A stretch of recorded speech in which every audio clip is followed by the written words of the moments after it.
often get questions about whether or not the bread can be made without a bread maker, and absolutely it can. You can make this bread just like you would any other bread by simply mixing it and kneading it.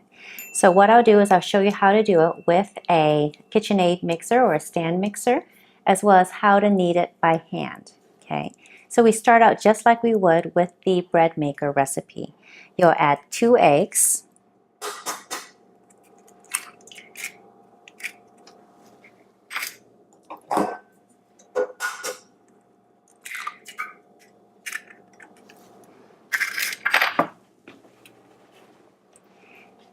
3 tablespoons of butter,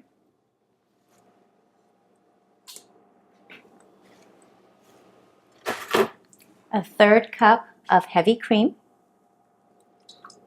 and all goes just into the bowl.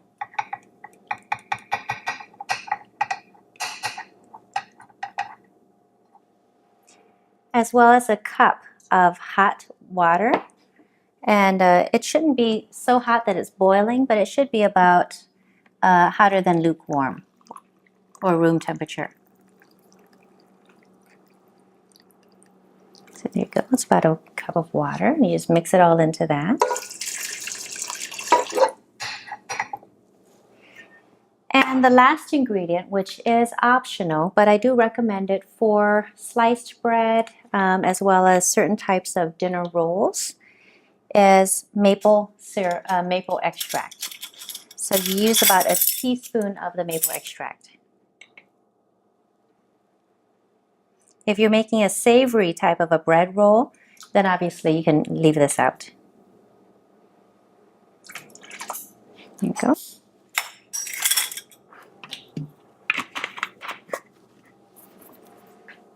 And then once all of your dry ingredients, liquid ingredients are in, then we'll just put the bread mix right into the bowl.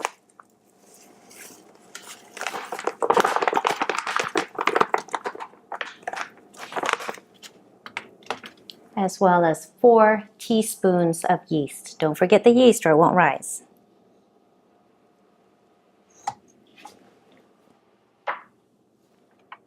Okay. So what I do is I usually will mix it up slowly at first, just so that you don't get a poof of smoke.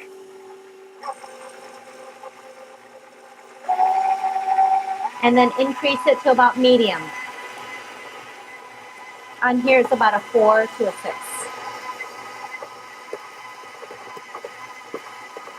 And what I'm doing is I'm using the paddle attachment first. And once it starts coming together, then I switch it to a dough hook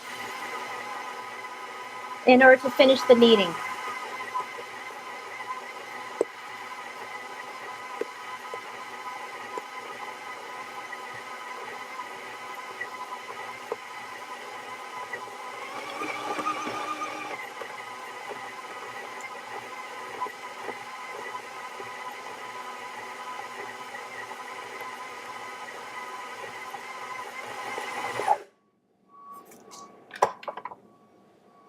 Okay, so you can see right here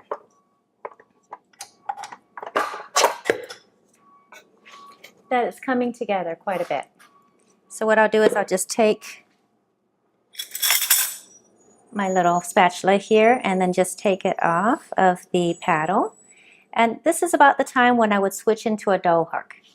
And on this particular recipe, you want to use the dough hook at a fairly higher speed than you would normally would with regular flour bread. So again, I would go at about a 4 to a 6 on the stand mixer with the dough hook for a good 6 minutes or so. And you want to make sure that the texture is springy and smooth.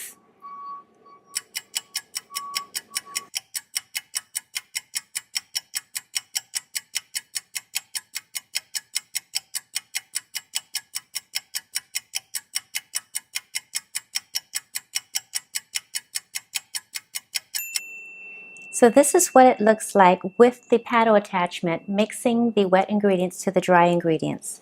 And you'll see when I push on it that it's sticky to my fingers and it doesn't spring back when I touch it, see? So it just kind of sticks to my fingers. So this is not ready. This will not rise if you cook it when it's in this condition.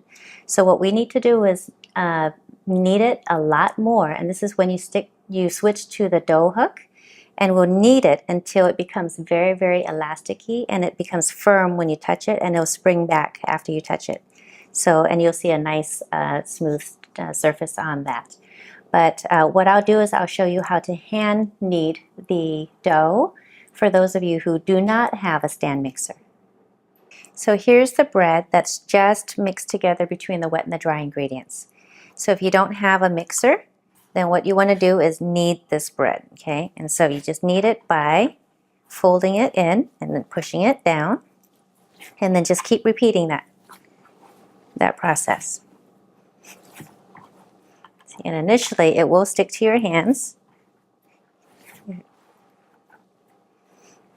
but the more you do this, the more gluten, more it will develop that elasticity that we need. Okay, we're just about there, and I've been kneading this for about 5 minutes or so, and you can see the texture now is very, very different than what it was. See how when I push on there, it bounces right back and it's a lot firmer. You know, my finger doesn't sink into it when I push it. And then here's another trick, is that when I take it and I wrap, you know, I'll pull it out like this and I'll push it with my fingers inside, then you see a lot of that texture kind of coming out of it. You see there? So that's right about where it should be for it to be ready to bake. So you can either set this aside down in a bread pan and cover it to rise in a pan that's shaped like the loaf, or you can have a more rustic look to it and just leave it like that and cover it with a towel. But either way, you're going to need to take this at this point and then cover it and then leave it in a warm place for about 40 minutes or so that it doesn't dry out, and it should increase in size by double, if not a little bit more than double. So when it at least doubles in size, that's when it's ready to cook. And then you just take it, put it into the oven on either a baking sheet or inside of your loaf pan, and cook it at 325 for about 30 minutes. And it'll be nice and golden on the outside and ready inside, and you want to let it cool before you slice into the bread. And that's just as easy as that, how to make it without a bread maker.